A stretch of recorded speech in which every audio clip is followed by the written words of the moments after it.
Olá, meus irmãos, olá, minhas irmãs. Estamos iniciando o estudo de número 21 do livro A Gênese, publicado por Allan Kardec em 1868. Nós estamos no capítulo 6, Uranografia Geral. Vamos estudar hoje esse capítulo e alguns itens desse capítulo. É muito bom estudar a Gênese. Espero que esteja sendo útil a você, mas é preciso que você também estude, que você leia, que você analise o livro, não é? Porque essas interpretações elas vão variar de acordo com a intelectualidade, com o momento, com a sincronicidade. A gente dá uma dica, a gente tenta colocar algumas informações, mas é preciso que a pessoa também se estude, se interesse, né? Então, vamos aqui ao nosso estudo de hoje, ó.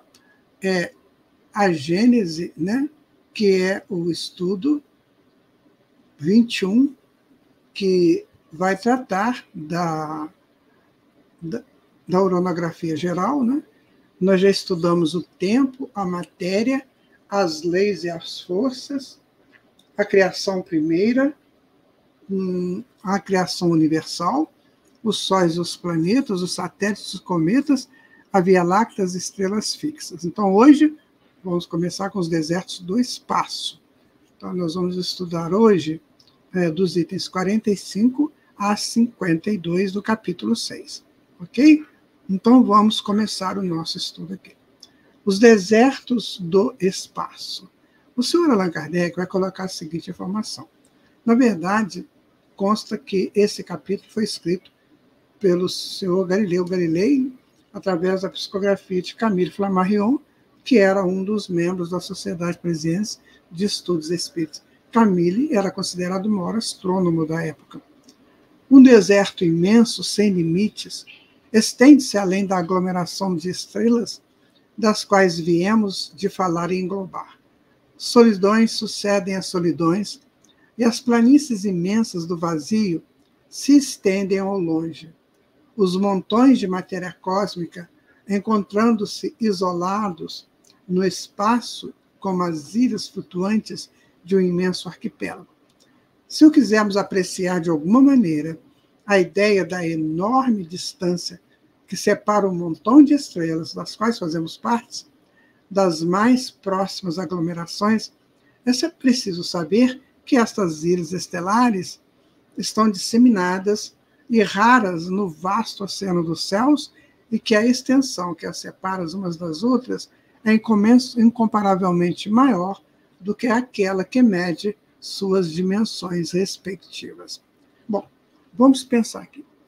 Quando foi escrito o livro A Gênese, tratou-se desses assuntos com conhecimento da época e já com avanços que a ciência daria para frente. Então, vamos aos avanços deixados aqui pelo texto, né? Você saber que essas ilhas estelares estão disseminadas e raras no vasto oceano dos céus. Ok. Então, hoje a ciência cataloga algo em torno de 1 trilhão de galáxias.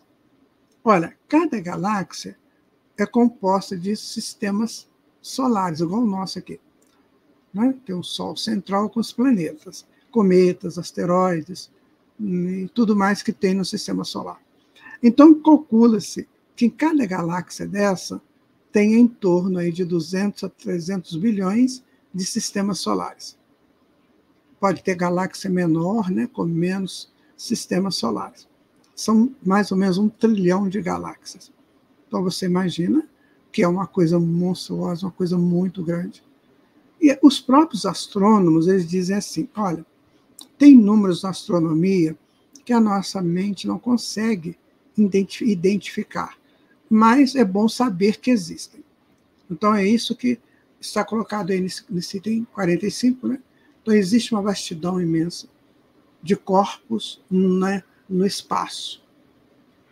E esses corpos se interligam, estão de alguma forma ligados uns aos outros. Eu não sei se você já viu o interior do solo, né, de uma floresta. Claro que eles mostram isso de uma maneira mais que como uma coisa desenhada, né, uma coisa colocada como para o nosso entendimento.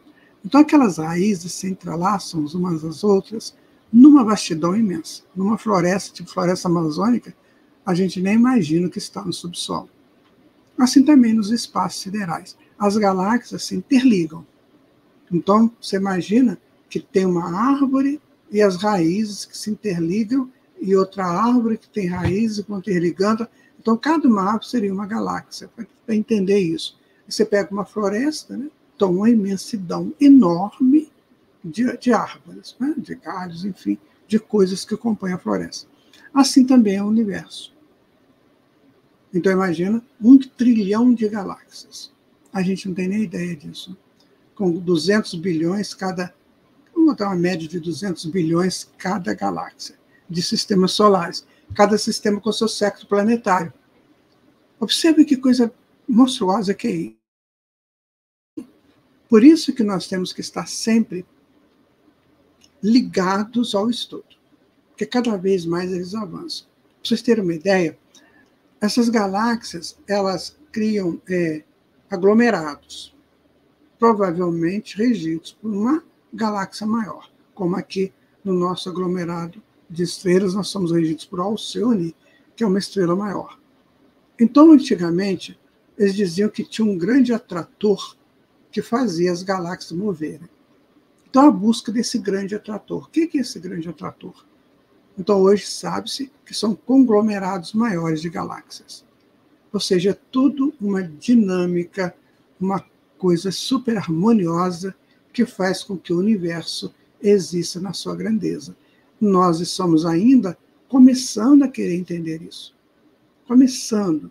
Nós até aqui estávamos aí sonhando só com as estrelas cadentes que traziam namorados ou namoradas, né? Fazia-se um pedido quando um meteorito daquele caía. Só que agora nós temos que avançar nesses estudos para entender cada coisa por que acontece, né? Para não ficarmos naqueles sonhos primaveris, né? Aquela coisa bonita do início. Camponeses e camponesas se encontrando para a grande festa dos encontros. Isso foi bonito, é bonito isso. Só que precisa de avançar. É o que o Allan Kardec coloca aqui na Gênese, tá? Bom, ainda no item 45, ele vai dizer, ora, lembra-se que a nebulosa estelar mede em números redondos mil vezes a distância das mais próximas estrelas tomadas por unidade, ou seja, algumas centenas de 1.000 trilhões de léguas a distância que se estende entre as estrelas. Estando muito mais vasta, não poderia ser expressa por números acessíveis à compreensão do nosso espírito. Então, a astronomia, veja você que interessante, Galileu disse isso, né? Aqui, que são números muito altos, muito difíceis da compreensão do nosso espírito, que a distância de cada estrela é 1 trilhão de léguas.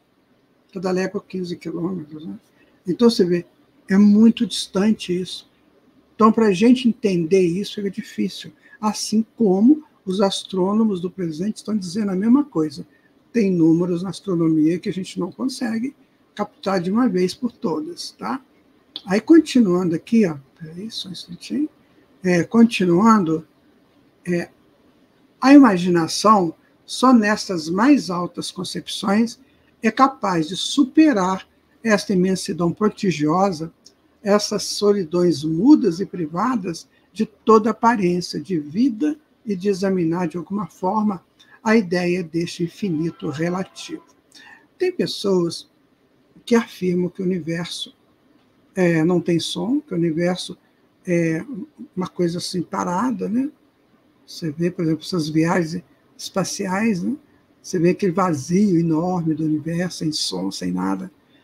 Mas isso é por causa da nossa percepção, que não consegue capturar os sons mais elevados que estão ali. Então, cada planeta tem o seu mundo espiritual. Aqui na Terra são 7 dimensões, ou seja, o plano físico mais 6 dimensões espirituais. Então, isso está aí. Só que a gente não consegue capturar, porque as nossas percepções, auditivas, visuais e de decodificação da glândula pineal, ainda não consegue fazer isso. Mas porque eu não consigo, não quer dizer que não exista. Sabe? Isso é importante você saber. Então, existe essa imensidão, mas ele é toda povoada, toda. Todinha. Nós é que não percebemos, não sabemos. É a mesma coisa, meu irmão, minha irmã, que você chega na sua cozinha. O que tem lá de micro-organismos, né? É muito grande. Você não os vê. Às vezes você joga uma água quente lá, né, para dar uma faxina melhor, mas você não vê o micro-organismo e lá está lotado. A gente não vê bactéria, os nossos corpos estão lotados delas. A gente não vê a eletricidade, ela funciona, a gente não vê o vento, ele funciona. A mesma coisa desses campos astronômicos, esses campos do universo.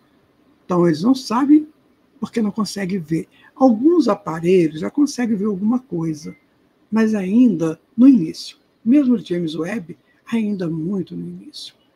Então, continuando aqui, olha, este deserto celeste, agora já no item 46, né?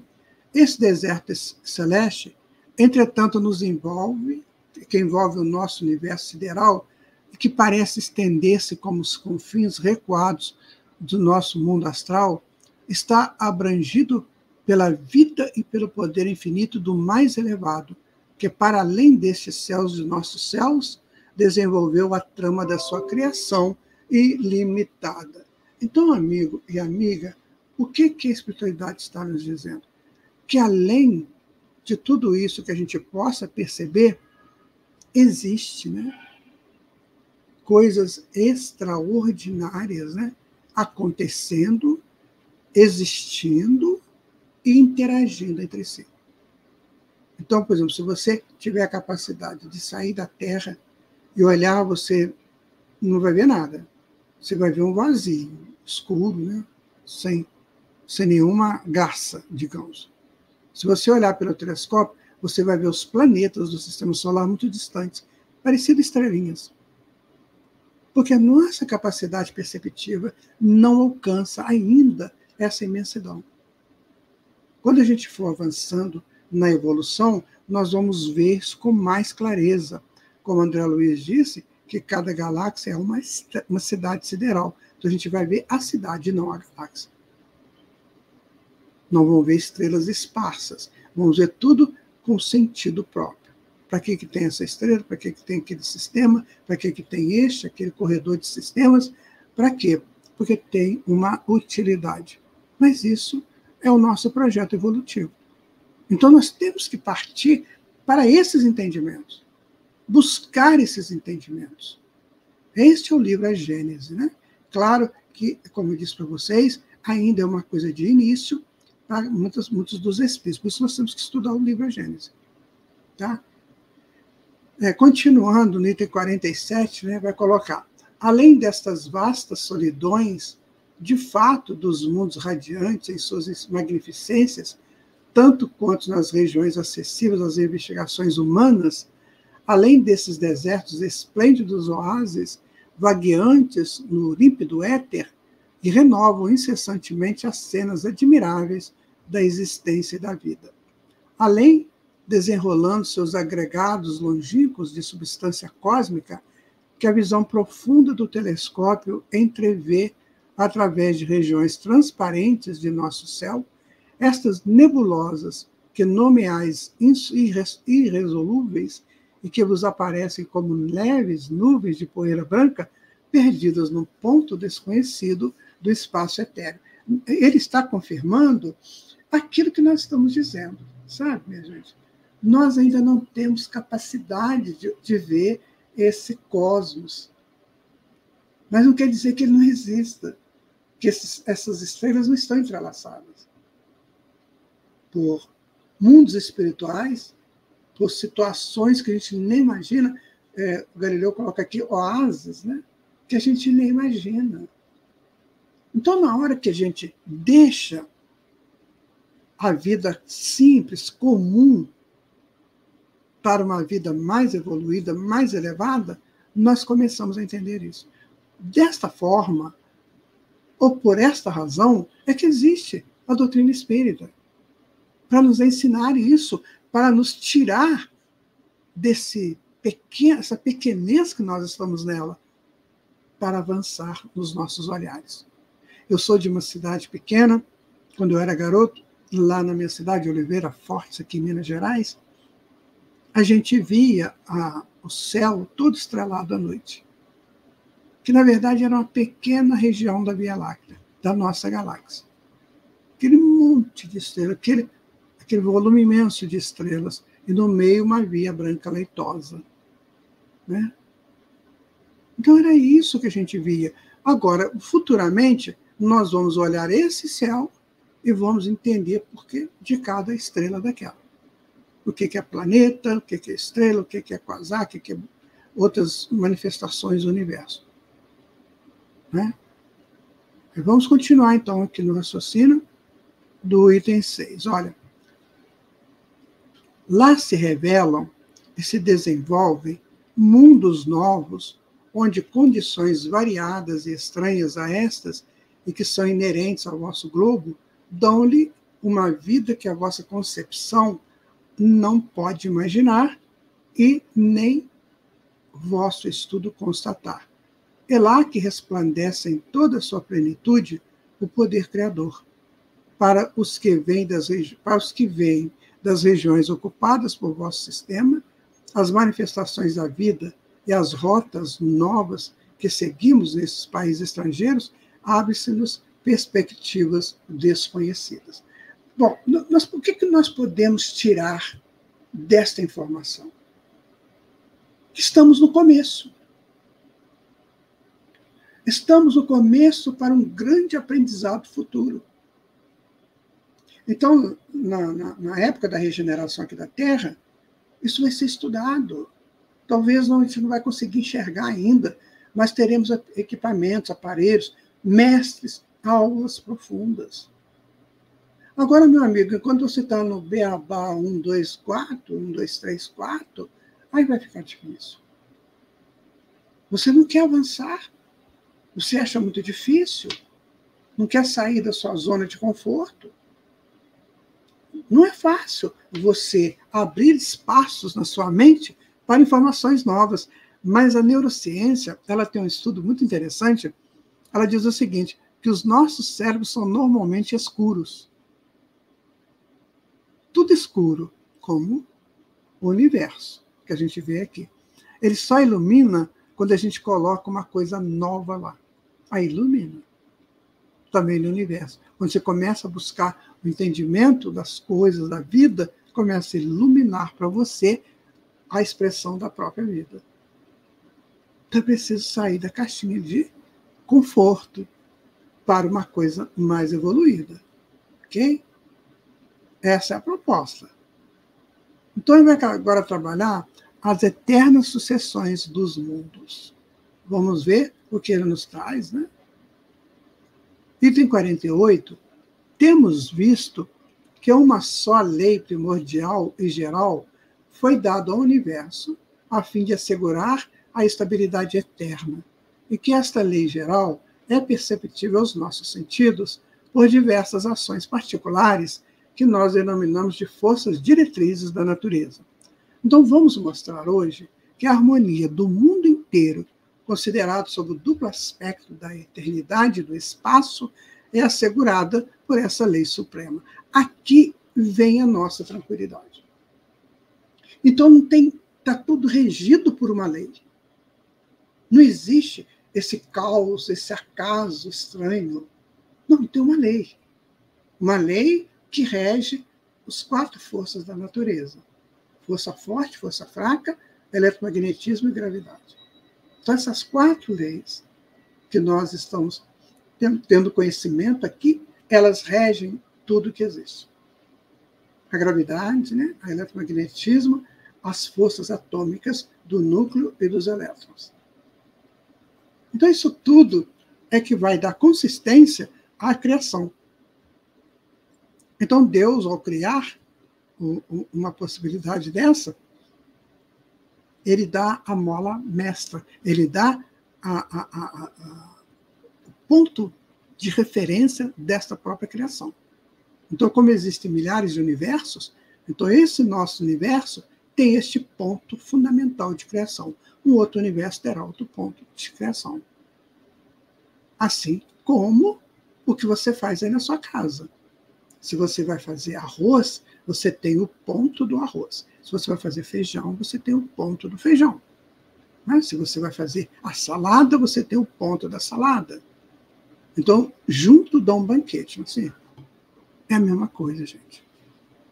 Então, nós somos aqueles que trabalham essa mesma essência, mas em grau menor. E a gente vai pegando a informação do grau menor para chegar ao grau maior. Um dia a gente vai saber muito mais sobre a criação de Deus. Agora, tem que querer, meu amigo.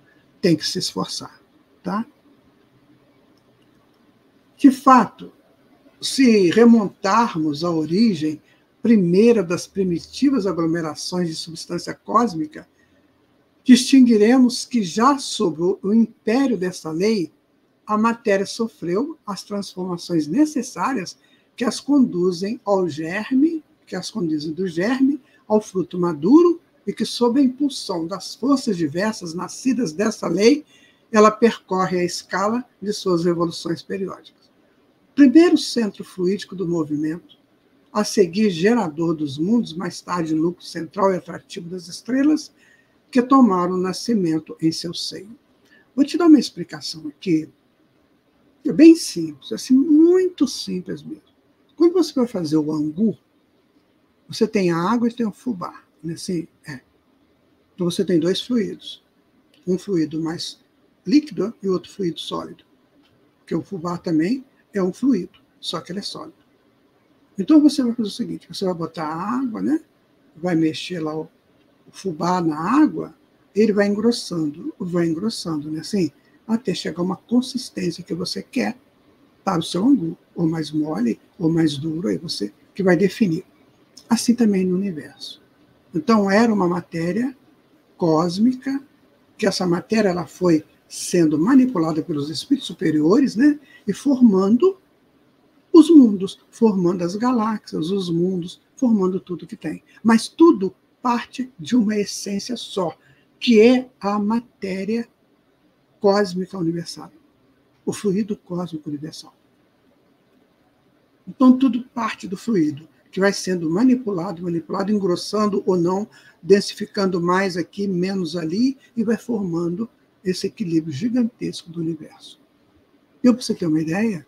Então, tudo parte de uma única fonte, que é Deus. Deus cria o fluido cósmico, Deus cria o espírito. O espírito vai trabalhar o fluido cósmico e vai aprender a lidar com as forças energéticas contidas neste universo, para formar mundos, galáxias, estrelas, essas coisas todas que nós vemos aí, planetas. Né?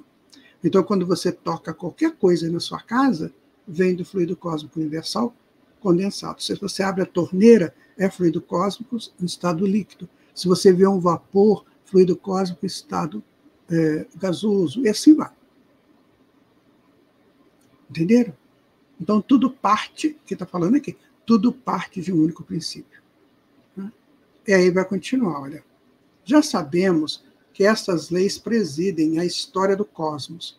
O que importa de saber agora é que elas presidem igualmente a destruição dos astros, porque a morte não é somente uma metamorfose de ser vivo, mas ainda uma transformação da matéria inerme, e se é verdade dizer, no sentido literal, que a vida apenas é acessível sem a razão da morte. É também justo de juntar que a substância deve, com toda necessidade, suportar as transformações inerentes à sua constituição. Então, vamos pegar aqui, por exemplo, você colhe uma fruta. Lá no seu pomar, você compra no hortifruti, você compra uma fruta. Essa fruta deve ser consumida no tempo de validade dela, senão ela começa o quê? A deteriorar. Já começa a criar fungos, começa a destruir. Porque tudo que está construído, ele vai destruindo para quê? Para formar nova coisa, nova construção. Então, o universo ele é todo móvel, ele é impermanente. É igual aqui na Terra. O nosso planeta ele é impermanente. Às vezes a gente acha que ele não mexe, que as montanhas não saem do lugar, porque essas montanhas elas movimentam de uma tal forma que uma encarnação não dá para você ver o movimento. Mas se você viajar, você está viajando, está bem na frente lá do veículo que você está indo. Se você observar as montanhas, elas movimentam a partir do movimento do carro. Então, o movimento do carro, o deslocamento do carro, dá uma impressão que a nuvem, que a montanha, também está movimentando. Numa ilusão de ótica, mas que está contido na lei dos movimentos. Percebam isso? Como tudo está em movimento. Então, o que é criado agora é criado por uma razão. Você cria um prédio, por exemplo. Maravilhoso. Daqui a uns anos, aquele prédio, se ele não sofrer manutenção, ele pode deteriorar. Porque a matéria sólida, ela tem uma força, e ela tem uma força de atração e de espaçamento. Então, você está sempre tendo que dar um ajuste. Isso é da lei. Força centrípeta, força centrífuga. Força que leva para o centro, força que leva para fora. Então, tudo está regido nesses dois braços celestiais. Essas duas grandes forças. Porque nada pode ser para sempre em termos de matéria. O eterno, minha gente, é só o Deus e os Espíritos. Só isso. Aliás, Deus é eterno e Espírito infinito. Aí. Vamos dar sequência agora no nosso estudo, né? Eis um mundo que, após o seu berço primitivo, percorreu toda a escala dos anos que a sua organização especial lhe permitiu percorrer. A lareira interior da sua existência extinguiu. Seus elementos próprios perderam sua virtude primária. Os fenômenos de sua natureza, que reivindicavam para sua produção a presença e a ação das forças devolutas para este mundo, não podem se apresentar de hoje em diante, porque essa alavanca da sua atividade não tem mais o ponto de apoio que lhe dava toda a força. Então, estou dizendo, no princípio você tem a Terra, que era um fogo, né? uma coisa incandescente, né? E depois ela vai se solidificando, e mais tarde ela vai se dissolver, que é quando terminar o período da Terra. Terra, segundo a gente lê aí na ciência, terá 9 bilhões de existência, aliás. Nós estamos no meio, com 4 bilhões e meio. Então, tudo vai se dissolvendo para criar novas possibilidades. Ora, pensar-se-á que esta Terra extinta e sem vida vai continuar a gravitar no espaço celeste sem alvo e passar como uma cinza inútil no turbilhão dos céus? Pensar-se-á que ela resta inscrita no livro da vida universal quando ela não passa de uma letra morta e despida de sentido? Não. As mesmas leis que o elevaram acima do caos tenebroso e que lhe gratificaram dos esplendores da vida, as mesmas forças que o governaram durante os séculos da sua adolescência, que lhe asseguraram seus primeiros passos na existência e que o conduziram à idade madura e à velhice, irão presidir a degradação de seus elementos constitutivos para entregá-los ao laboratório onde o poder criador aure sem cessar as condições de estabilidade geral. Então, quando a Terra cumprir, né, todo o seu projeto para que ela foi criada, então ela vai se extinguir. O Sol vai engolir a Terra, né, e vai ficar tudo condensado numa anã branca, que é como eles chamam essas estrelas que existem Sol. E aí, o que vai acontecer com essa estrela? Nós ainda não sabemos direito. Mas elas terão uma destinação. Então, tudo que nós vivemos aqui, vivemos para um projeto de evolução, que depois vai acabar. Depois essa Terra vai acabar. Então, por isso que, se você ficar grudado aos seus bens terrenos, entenda que isso vai acabar. Claro que não vai ser por agora, né? Mais 4 bilhões e meio de anos. Mas já é bom ir pensando nisso, né? Bom, vamos continuar, então, no item 50, fluido cósmico universal, Então, esses elementos vão voltar a essa massa comum do éter para assimilar-se a outros corpos ou para regenerar outros sóis. E esta morte não será um evento inútil, e essa terra, nem as suas irmãs, ele renovará em outras regiões, outras criações de uma natureza diferente, e lá, onde sistemas de mundo se tenham desvanecido, renascerá logo um novo canteiro de flores mais brilhantes e mais perfumadas. Então, quando a pessoa desencarna, o corpo dele sofre a degradação. Essa degradação é a soltura dos átomos, né? Esses átomos vão fazer parte de outro corpo. Então, aquele corpo que você vê lá no cemitério, sendo velado, antes do sepultamento ou da cremação, aquilo ali vai soltar os átomos, todos eles, e eles vão fazer parte de outros corpos e outras situações. Assim também os planetas, assim também as estrelas. Elas vão se terminando, né? E aquilo que vai soltando vai fazer parte, como diz aqui, de outros canteiros brilhantes e perfumados. Então, tudo é movimento, tudo é transformação. Tá? Continuando aqui, ó, o item 51, assim a eternidade real e efetiva do universo está assegurada pelas mesmas leis que dirigem as operações do tempo. Assim os mundos se sucedem aos mundos, os sóis aos sóis, sem que o imenso mecanismo da vastidão dos céus seja jamais golpeado nessas gigantescas jurisdições.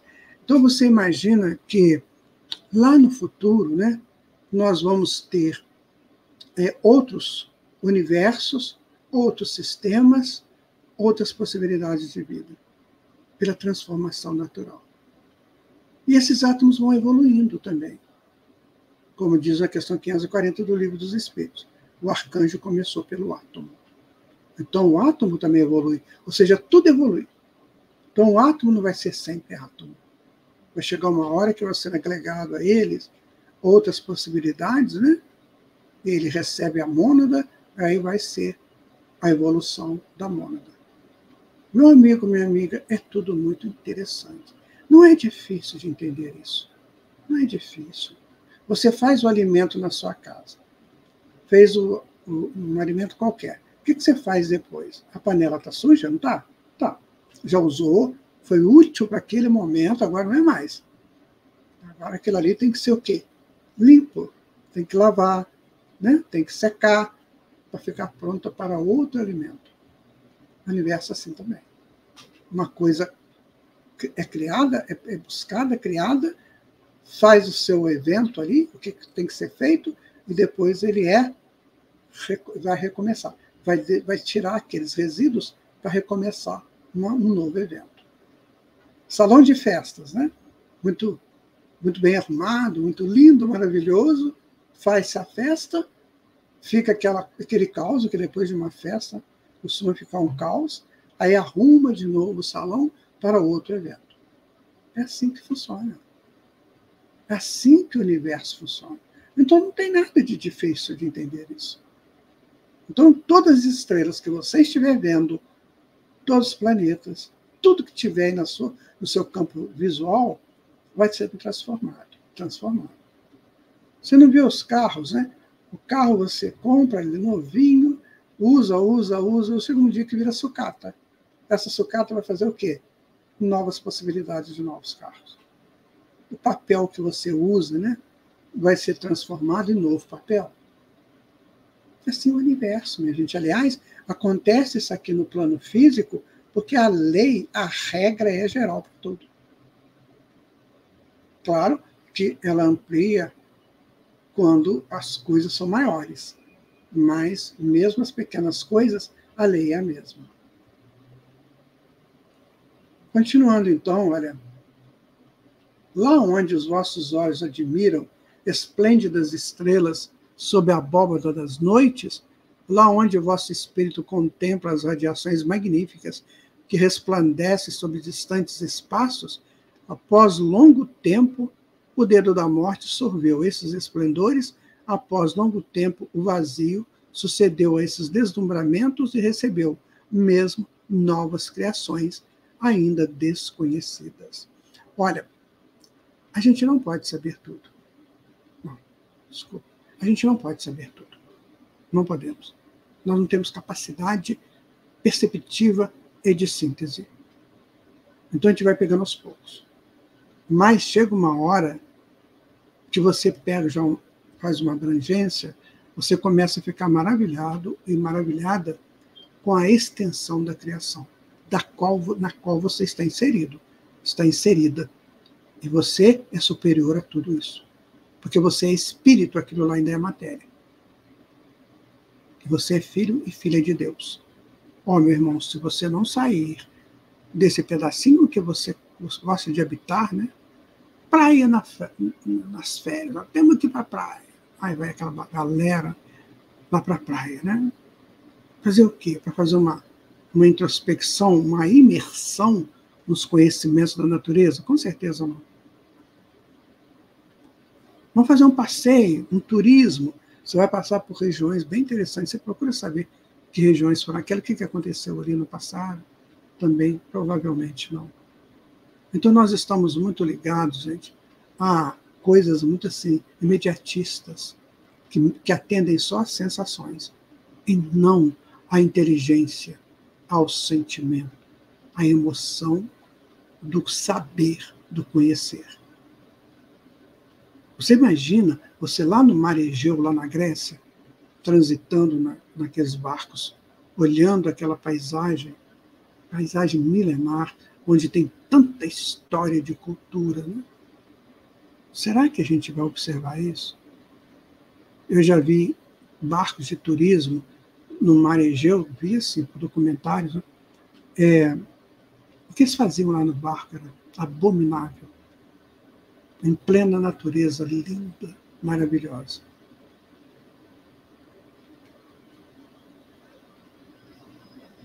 Item 51 ainda. O imenso afastamento destes astros, pelo que a luz que eles nos enviam gasta milhares de anos a nos chegar,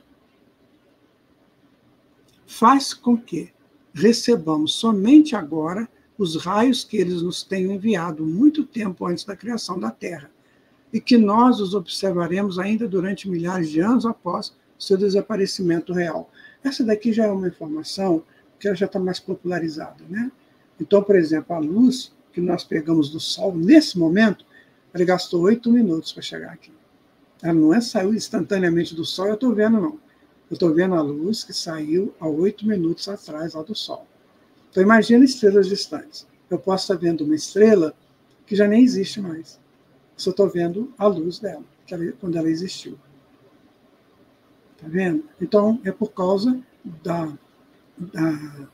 daquela transporte, né, da luz através do tempo, através do espaço.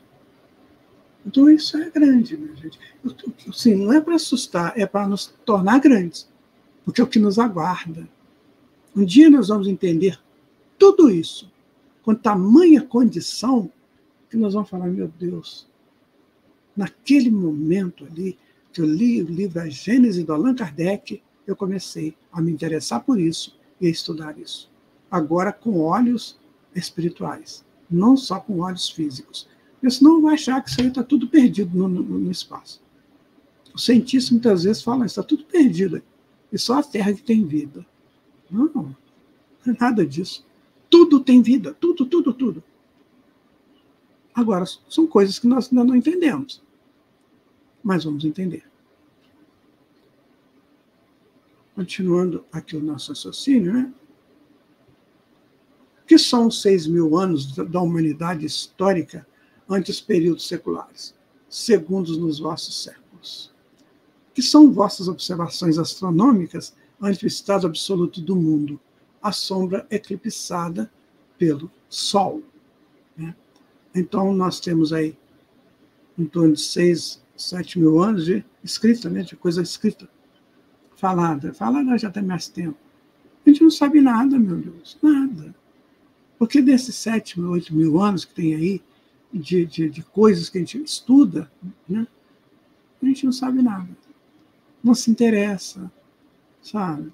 Eu sei ler e sei escrever, sei falar qual a capital do meu país, às vezes nem sei, né?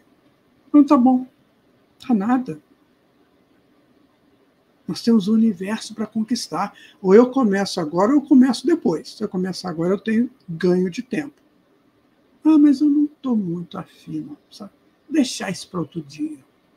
Bom, você que sabe. Não sei se o seu ciclo evolutivo já te obriga que seja agora. Porque se te obrigar, de alguma maneira você será impulsionado. Ou impulsionado, e pode ser com dor. Então, meu amigo, comece a se interessar. Né?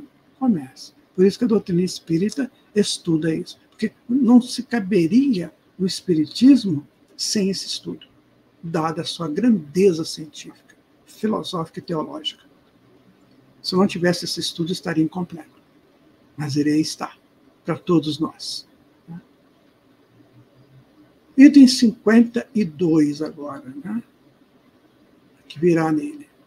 Pois aqui, como em nossos outros estudos, reconheçamos que a Terra e o homem nada são ao prêmio deste que é, e que as mais colossais operações de nosso pensamento não o entendem ainda, senão em um campo imperceptível perante a imensidão e da eternidade de universo que não findará jamais.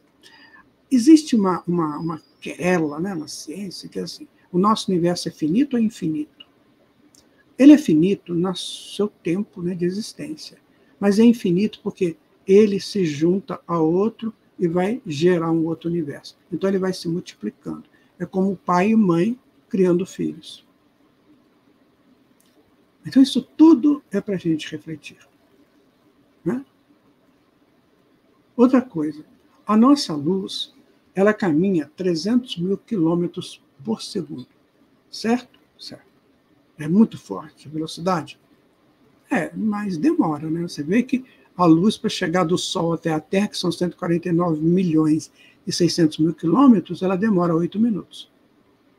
Então, não é tão assim, né? Senão ela chegaria mais rápido.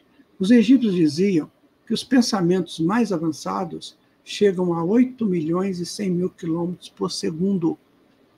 Olha, para 300 mil, 8 milhões e 100 mil, bem mais, né? E os mais avançados mesmo já não precisam mais de tempo, eles são instantâneos. Então, por isso que se vive nesse universo tão grande, que você vai pela instantaneidade. Né? Eu quero estar na galáxia tal, no planeta tal, já estou lá. É instantâneo. Então, o futuro nosso é esse, a instantaneidade. Por hora, nós precisamos de automóveis, locomotivas, aviões, barcos, mas no futuro é o pensamento. E o pensamento, ele é a mola, né? Ele é a estrutura do ser. Então, se o ser pensa coisa pequena, ele fica na coisa pequena. Se ele pensa coisa média, fica na coisa média. Se ele pensa coisa evoluída, coisas evoluídas. Então, está na hora de começarmos a pensar coisas evoluídas. Senão a gente vai ficar no pequeno eterno. Ou no eterno pequeno. Aí, e quando esses períodos da nossa imortalidade tiverem passado sobre nossa cabeça, quando a história atual da Terra nos apresentar como uma sombra vaporosa ao fundo das nossas lembranças, que tenhamos habitado durante séculos inomináveis esses diversos degraus de nossa hierarquia cosmológica, que os domínios, os mais longínquos das idades futuras, tenham percorrido por inumeráveis peregrinações, teremos ante nós a sucessão ilimitada dos mundos e a mobilidade eterna por perspectiva. Quando a gente vive no mundo, né, a gente vai arquivando no inconsciente as histórias daquele mundo, as vivências naquele mundo. Depois eu passo para um outro mundo e vou fazer a mesma coisa. Então isso vai o quê? Formando um eterno presente no meu inconsciente. Eles vão passando. Então, se eu peguei toda a experiência que a Terra pode oferecer, eu não preciso mais ficar na Terra. Eu vou para um outro mundo com com outras experiências. E essas sínteses que eu vou fazendo, né, nessas experiências conjugadas e arquivadas em mim, é que vai fazendo a minha evolução. Por isso que eu disse que a nossa percepção é pequena, que a nossa percepção nem é ainda a desse mundo. Pouca gente conhece esse mundo. Sabe onde ficam os continentes. Se eu perguntar para você agora, onde fica Bagdá? Você está aqui no Brasil, na América do Sul. Para onde você vai apontar? Para o leste, para o oeste, para o norte ou para o sul? Você não sabe. A pessoa quase sempre não sabe. Ela não tem essa inteligência geográfica. Ela não sabe nem definir o mundo que ela está. Então, no momento em que a gente consegue definir o mundo que nós estamos, nós vamos assenhoreando das possibilidades deste mundo. O que esse mundo pode me dar? Ele pode me ensinar isso em física, isso em química, em biologia e tal, tal. Aprendi. Estou bom. Agora eu posso fazer comparações com outro mundo. Vou lá, pego informações, faço uma análise comparada, volto, vou aqui no mundo, observo, né, o que está aqui, mas isso tudo tem um ciclo. A Terra tem um ciclo. A vegetação tem seu ciclo. Né? A zoologia tem seu ciclo. Então eu tenho que ser rápido. Eu tenho que querer fazer. Eu tenho que ser expert. Certo? Então, meu amigo, minha amiga, é algo que nós temos que trazer para nós. Se a gente ficar reclamando, né, que está sol, está frio, está quente, essas reclamações contumazes, ou essa comeria que a gente arruma aí, nossa, qualquer coisa é comer, né? Comer. Qualquer coisa é transar. Nossa, temos que fazer isso, porque isso é maravilhoso. Bom, quando tem um lar constituído, aí, sem dúvida, é um momento muito digno, muito bonito. Poder, não, tem que ser muito poderoso, muito poderosa. Eu tenho que andar, as pessoas me observarem, sabe, na minha integridade, no meu ego inflado. Eu tenho que ter muito dinheiro, porque as pessoas vão me respeitar porque eu tenho dinheiro. Meu amigo, quando estiver nisso, com certeza o universo vai ficar lá e você vai ficar aqui. Tá? Então, o nosso estudo, né, chegou no final hoje. Nós estudamos, né, uranografia geral, dos itens 45 a 52. Estudamos os desertos do espaço, né, e também estudamos as condições que nos levam a entender, vou colocar aqui de novo, olha, os desertos dos espaços e a sucessão eterna dos mundos. No próximo estudo, vamos estudar a lei, a vida universal, a ciência e depois as considerações morais de tudo isso. Então, tudo isso tem uma razão ética e moral. Né? Então, o universo ele tem as leis físicas, sim, tem tudo isso que nós estamos estudando, mas tem as leis morais. Então, são leis físicas, leis morais, sabedoria e amor. Aí nós vamos buscar inseridos nas leis de Deus. Fora isso, a gente vai ficar meio sábio, né, pseudo-sábio e outras coisas mais. Tá? Então, observe aí se foi bom para você esse estudo, né? Faça a sua revisão, né? Você vai procurar lá o capítulo 6 da Gênesis, itens 45 a 52. Se você quiser, pode utilizar de novo o vídeo, né, como uma referência, mas que seja bastante interessante para você. Tá? Agradeço muito a sua presença aqui conosco, né, a sua identificação como estudioso do livro A Gênese, que eu também estou estudando com vocês. Também estou aprendendo com vocês e com os espíritos. E Deus abençoe a sua vida, Deus abençoe suas buscas, né, suas pesquisas. Esteja certo, meu irmão, minha irmã, que tudo isso que o senhor Allan Kardec deixou para nós é para o nosso avanço moral, avanço intelectual, avanço espiritual. Então é hora de começarmos a pensar rigorosamente nisso. Muita paz, fica com Deus.